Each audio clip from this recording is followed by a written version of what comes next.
Movie start होती है, हमें 1970s में अमेरिका का माहौल दिखाया जाता है, जहाँ बस क़यामत जैसा ही हाल है। जगह जगह दंगे होते थे, सीरियल किलिंग आम बात हो गई थी, और जो सबसे खतरनाक था वो नए कल्ट्स का सामने आना। जो कल्ट्स डीमंस की पूजा करते थे और अपनी ख्वाहिशें पूरी करने के लिए सेक्रीफाइस के तौर पे बच्चों की बलि देना भी आम बात हो चुकी थी। इसी सब के दौरान हमारे मूवी के मेन कैरेक्टर जैक ने अपना नाइट ऑल्स नामी नाइट शो पब्लिश किया। देखते ही देखते ये शो काफी मशहूर होने लगा, पर जैक को अपना ये शो नंबर 1 पे लाना था। उसके शो का कंपैरिजन लोग दूसरे नाइट शो से करने लगे, जिसकी रेटिंग सबसे ज्यादा थी। जैक उस शो को बीट करना चाहता था। जैक का शो जिस चैनल पर चल रहा था, उस शो से पहले वो चैनल तकरीबन बंद होने वाला था, पर नाइट ऑल्स शो ने उसकी रेटिंग भी खूब बढ़ा दी। इसीलिए चैनल के ओनर ने जैक से 5 साल का कॉन्ट्रैक्ट भी कर लिया। इस मौके पर प्रेस कॉन्फ्रेंस में एक एंकर ने जैक से सवाल किया कि 1 साल में आप इतने बड़े सेलिब्रिटी बन गए,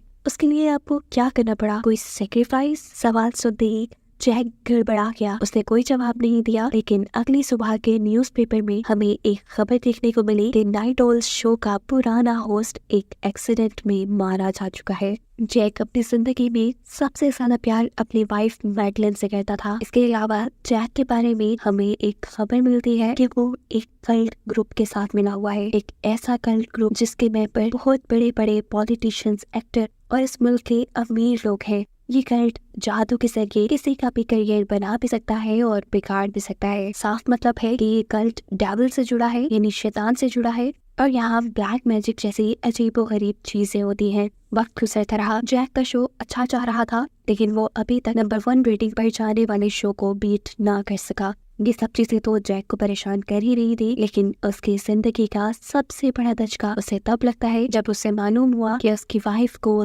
लंग्स कैंसर है। डॉक्टर्स भी उसके लंग्स कैंसर के पीछे की वजह नहीं जान पाए थे। मैडलिन ना तो एक स्मोकर थी और ना ही उसने जिंदगी में कभी ड्रिंक किया था। मरने से पहले उसने जैक के शो पे आने का डिसाइड किया, और यहाँ उसने अपनी लव स्टोरी बताई। मैडलिन के शो में आने की वजह से जैक के शो की गिरती हुई रेटिंग ने अचानक ही हाइट पकड़ ली, लेकिन अभी तक वो अपने कंपेटिटर को बीट नहीं कर पाया। 2 हफ्ते बाद ही मैडलिन की भी डेथ हो गई, और ये जैक के लिए बहुत बड़ा सदमा था। वो शो को छोड़कर ऐसा गायब हुआ कि किसी को उसकी खबर नहीं रही, और फिर दोबारा वापस आया पूरे 1 माह बाद। वापस आने के बाद जैक पहले की तरह अपना शो नहीं चला पाया। अपने कंपेटिटर को टक्कर देना तो दूर, उसकी शो की रेटिंग इतनी गिर गई कि अब उसे डर था कि चैनल के ओनर उसे इस शो से निकाल देंगे, क्योंकि उसका कॉन्ट्रैक्ट भी पूरा होने वाला है। जैसे तैसे इस शो को चलाने के लिए जैक ने बहुत सी प्लानिंग्स की। जैक के पास अब कोई रास्ता नहीं था। आखिर उसने फिर एक ऐसा शो प्लान किया जिससे उसकी शो की रेटिंग बहुत ज्यादा बढ़ जाए। ये वक्त था 1977 का, हैलोवीन की रात। उसने शो में बुलाया एक ऐसे इंसान को जो कि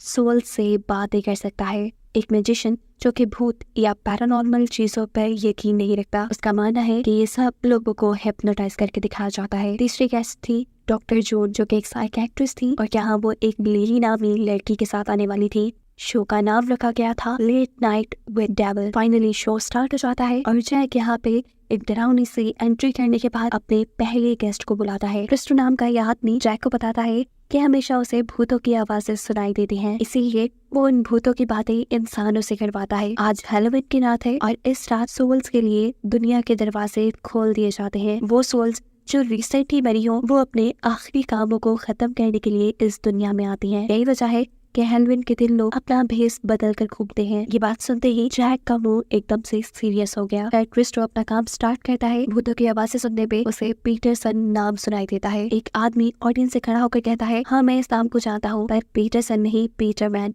ये मेरी एक्स वाइफ का नाम है, जो 5 साल पहले ही भाग गई है, लेकिन मरी नहीं। ये सुनते ही सब हंसने लग जाते हैं। जैक का शो गड़बड़ी में पड़ रहा था, लेकिन तभी क्रिस्टो एक और नाम सुनता है, जो नाम यही ऑडियंस में बैठी एक लेडी के बेटे का नाम था, जिसने 5 साल पहले सुसाइड कर ली थी। ये सब सुनते ही एकदम से ऑडियंस को चुप लग गई। अब ब्रेक का टाइम भी हो चुका था। जैक ब्रेक पे जाने वाला था, लेकिन तभी अचानक हम देखते हैं कि क्रिस्टो की हालत काफी खराब हो चुकी है। उसका दिमाग कोई चकर रहा है। उसके मुताबिक ये कोई सोल है मिनी नाम की। जैक यहाँ बैठे सब लोगों से पूछता है कि कोई मिनी नाम की किसी लड़की को जानता है, लेकिन यहाँ कोई भी मिनी को नहीं जानता था। ये सुनने के बाद वो सोल क्रिस्टो को और भी ज्यादा दर्द देने लगी। ऐसा होते हुए हम यहाँ की लाइट्स को भी फ्लिकर होते देखते हैं। क्रिस्टो की हालत इतनी खराब हो गई थी कि उसकी आंखें तक पीछे की तरफ मुड़ गई। उसकी हालत देखते हुए जैक जब उससे पूछता है कि इस सोल को किससे बात करनी है, तो क्रिस्टो बताता है इस शो में मौजूद एक ऐसे आदमी से जो अनमैरिड है लेकिन उसके हाथ में वेडिंग रिंग है। ये कहते ही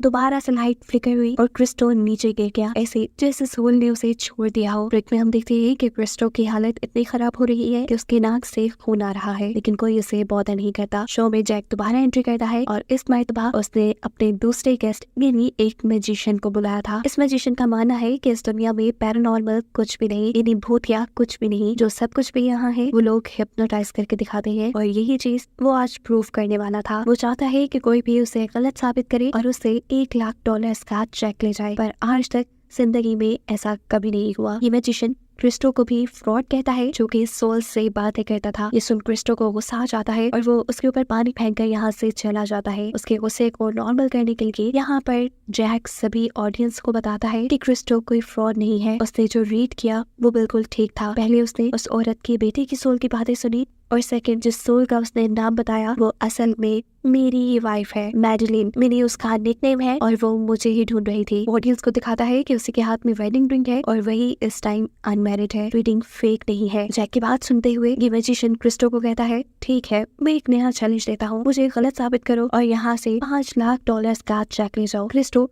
गिरता पड़ता बहुत ही मुश्किल से यहाँ आया और आते ही उसने ब्लैक कलर की बहुत बड़ी उल्टी की। 2 मरतबा उसे ये ब्लैक उल्टी लगी और सब लोग इसे देखकर डर गए। जल्दी पे जैक ने ब्रेक लिया, अपनी ऑडियंस को काम डाउन करने की कोशिश की ताकि वो पैनिक ना हो और क्रिस्टो को हॉस्पिटल भेजा गया। लेकिन मैजिशियन अभी भी उनकी बातों पे यकीन करने को तैयार नहीं है। उसे लग रहा है कि जैक ये सब ड्रामा कर रहा है अपने शो की रेटिंग बढ़ाने के लिए। खैर अब ये लोग दोबारा ब्रेक से वापस आते हैं और इस मरतबा जैक को बुलाना था अपने तीसरे और बड़े गेस्ट को, एक साइकियाट्रिस्ट जो अपने साथ अपनी एक ऐसी पेशेंट को लेके आई थी जिसकी बॉडी के अंदर डेविल आ जाया करता था। उसको बुलाने से पहले जैक अपनी ऑडियंस को दिखाता है क्या आखिर साइकियाट्रिस्ट को ये बच्ची मिली कहाँ। तो ये कहानी जुड़ी है एक आम से घर से। दिखने में ये आम सा घर अंदर से एक कल्ट सेंटर था जहाँ पर डेविल की पूजा की जाती थी। वहाँ के लोग उसे अपना गॉड मानते थे। ये लोग अपनी ख्वाहिशें पूरी करने के लिए छोटी बच्चियों की बलि दिया करते थे और बलि देने के लिए इन बच्चों को पैदा भी इसी कल्ट सेंटर में किया जाता था। इस कल्ट सेंटर में रहने वाली हर लड़की सिर्फ सेक्रीफाइस करने के लिए बच्चे पैदा करती थी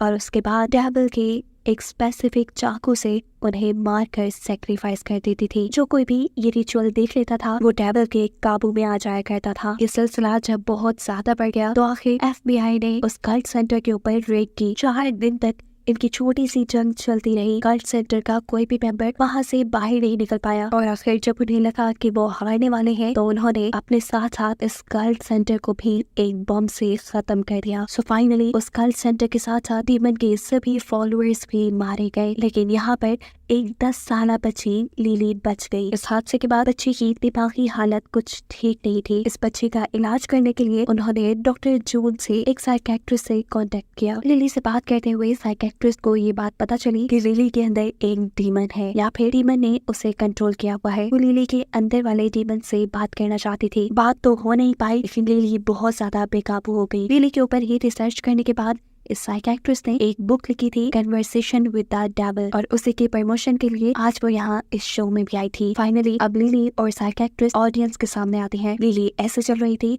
जैसे उसकी बॉडी को किसी और ने कंट्रोल किया हो। उसके बैठने का तरीका, बात करने का तरीका, देखने का तरीका सब अजीब थे। वो लोगों के सवाल खत्म होने से पहले ही जवाब दे देती थी, ऐसे जैसे उसको सारे सवाल मालूम है। उसने अभी तक ऑडियंस या जैक किसी को नहीं देखा था, वो सिर्फ कैमरास में देख रही थी। पहली मर्तबा वो जब जैक की तरफ मुंह करती है तो उसे कहती है कि तुम शो की टेंशन नहीं लो, जल्दी तुम बहुत ही ज्यादा मशहूर होने वाले हो। ऐसा कहते ही उसने अजीब तरीके से कैमरास की तरफ देखा और उसकी हरकतें देखते ही जैक को ब्रेक लेना पड़ी। जैक जब बैक स्टेज जाने लगा तो इस मर्तबा लिली ने उससे सवाल किया, क्या मैं खूबसूरत नहीं हूँ? उसकी आवाज सुनते ही जैक के कदम रुक गए। उसकी आवाज अब उसकी नहीं किसी और की लग रही थी, शायद मैडलिन की आवाज। उसकी ये बातें सुनकर जल्दी से साइकियाट्रिस्ट जैक को साइड पे ले जाकर ये शो बंद करने को कहती है। वो उससे कहती है कि हमें लिली के डीमन को इस शो पे नहीं बुलाना चाहिए क्योंकि जरूर कुछ ना कुछ गड़बड़ है। वो कल से तुम्हारा नाम ले रही है। मैं तुम्हें बार बार ये बात बताना चाह रही थी लेकिन मुझे टाइम नहीं मिला। इससे पहले कि ये तुम्हारे लिए कुछ गड़बड़ी करते तुम्हें ये शो बंद कर देना चाहिए। लेकिन शो की बढ़ती हुई रेटिंग देखकर जैक उसकी बात मानने से इनकार कर देता है। उनकी इन्हीं बातों के दौरान यहाँ पर शो का प्रोड्यूसर आ जाता है जो जैक को एक साइड पर ले जाकर उसे बताता है कि क्रिस्टो ब्रेन हैमरेज की वजह से मर गया और इस खबर ने एकदम से उसके सारे हवास खत्म कर दिए थे। इस टाइम उसके लिए सबसे इम्पोर्टेंट ये शो था, इसलिए उसने प्रोड्यूसर को कहा कि यहाँ मौजूद किसी को भी उसके डेथ के बारे में कुछ पता नहीं चलना चाहिए। जैक दोबारा ब्रेक से वापस आकर शो को स्टार्ट करता है और इस मर्तबा साइकियाट्रिस्ट से कुछ सवाल करता है, जैसा कि क्या लिली के अंदर जो डीमन है वो अब्रेक्सिस है। जवाब में साइकियाट्रिस्ट कहती है नहीं, मुझे लगता है किसी आम सी लड़की की सोल इस वक्त लिली के अंदर है जो अब्रेक्सिस डीमन को फॉलो करती है। उनकी बातों को मैजिशियंस मजाक में उड़ाने लगा था। जैक मैजिशियन की बातों को इग्नोर करते हुए लिली से पूछता है कि तुमने डीमन का नाम रिगल क्यों रखा हुआ है, जिसके जवाब में लिली कहती है क्योंकि वो अचानक से मेरे दिमाग के अंदर आ जाता है और अचानक से निकल भी जाता है। उसकी बात कहते ही यहाँ पर दोबारा से एक टेक्निकल ग्लिच दिखाई दी। कैमरास फ्लिकर हुए और एक अजीब सी आवाज सबके कानों में पड़ी। ये आवाज इतनी तेज थी कि यहाँ मौजूद सभी शीशे भी टूट गए। एक आदमी ने जब स्टूल को बंद करने की कोशिश की तो उसे बहुत बुरा करंट लगा। मैजिशियन ने जाकर जल्दी से उस साउंड का प्लग बाहर निकाल दिया। मैजिशियन का मानना था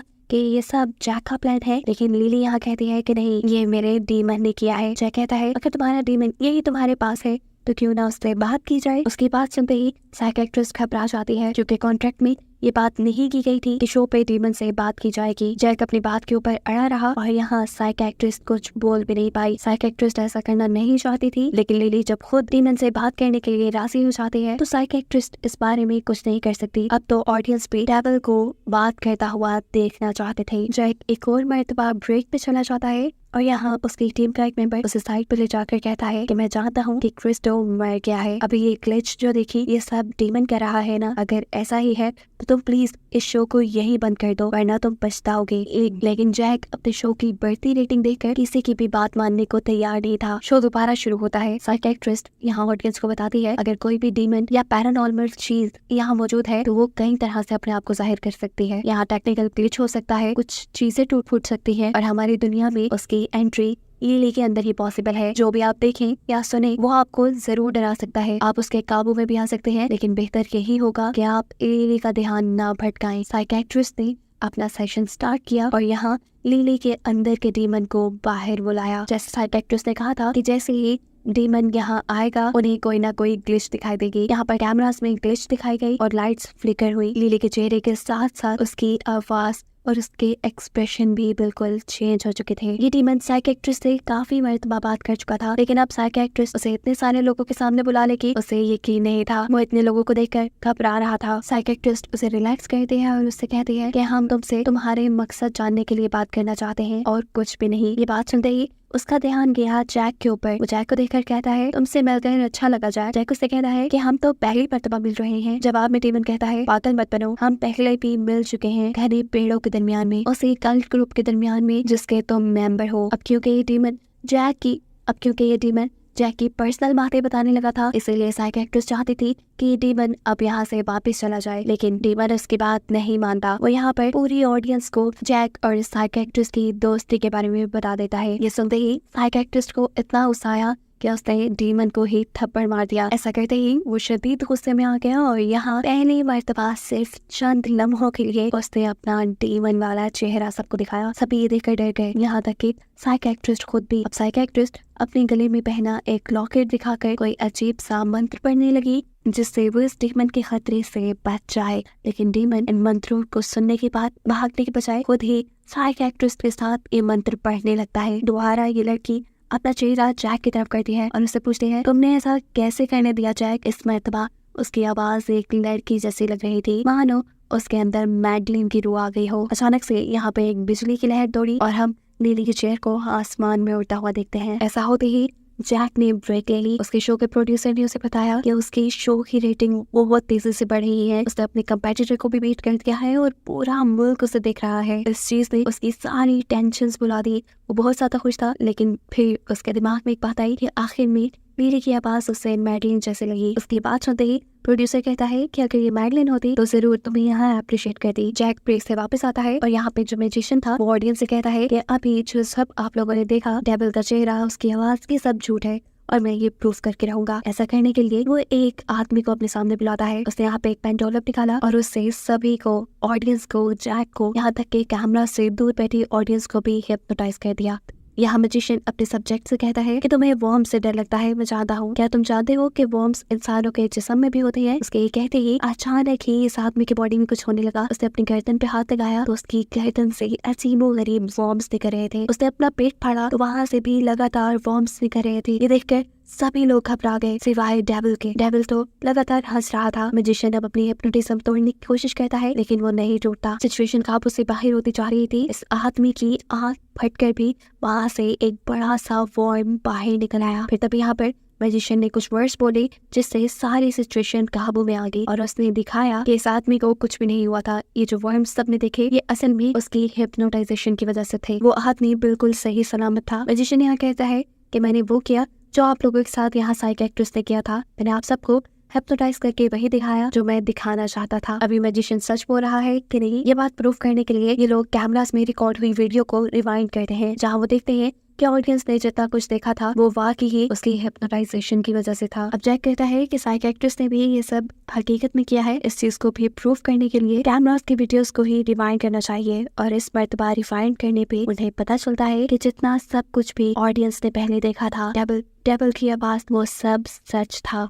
अब जो फुटेज रिवाइंड की गई थी उसमें जैक को नजर आई मैडलिन की रूह, जिस देखकर वो परेशान हो गया क्योंकि मैडलिन का चेहरा दुखी था। ये सब देखने के बाद जैक बिल्कुल सुन रह गया। वो बिल्कुल रिस्पॉन्स नहीं कर पा रहा था। जैक जैसे ही होश में आया उसने यहाँ पे लिली को देखा। लिली की बॉडी से जैसे बिजली निकल रही थी। एकदम से उसका चेहरा दरमियान से 2 हिस्सों में डिवाइड हो गया जिसके अंदर से आग निकलने लगी। जरूर ये डीमन था। उसे काबू में करने के लिए शो का एक आदमी जब उसे गॉड के नाम से डराने वाला था तब ये डीमन उसका गला मोड़कर उसे मार देता है। जब साइकियाट्रिस्ट अपने गले में पहना हुआ लॉकेट दिखाते हुए उसे कंट्रोल करने के लिए सामने आई तो उसने उस लॉकेट की मदद से ही साइकियाट्रिस्ट को हवा में लटका दिया और ऐसे उसकी लॉकेट की वजह से ही उसका गला कटकर उसकी भी मौत हो गई। ये सब चीजें देखकर अब तो मैजिशियन भी ये मानने लगा था कि इस दुनिया में पैरानॉर्मल चीजें होती हैं। वो यहाँ अपना चेक निकालता है तो डीमन उसका चेक भी चला चुका था, जिसके बाद उसने मैजिशियन को भी अंदर से जला दिया। इस सब के बाद डीमन ने अपने आप को कैमरास के पास कर लिया। स्क्रीन एकदम से ब्लैंक हो गई और बस कैमरास में से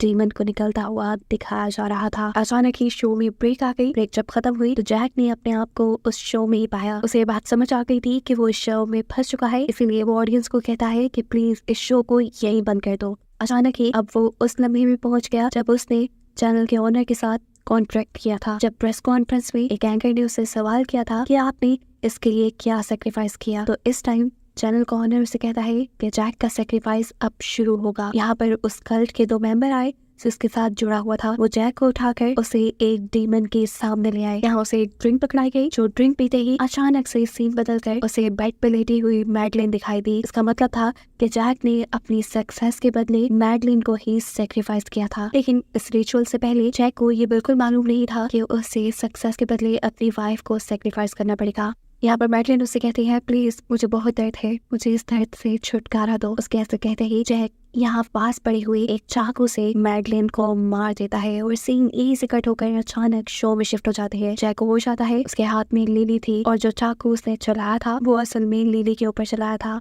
अचानक ही पुलिस सायरन बजने लगा और मालूम हुआ कि यहाँ पे पुलिस आ चुकी है। ये सब कुछ लाइव चल रहा था। उसने यहाँ लिली को मार दिया था और लाइव शो में ये सब ने देखा था और इस अजीब से एंडिंग के साथ ये मूवी यही खत्म हो गई।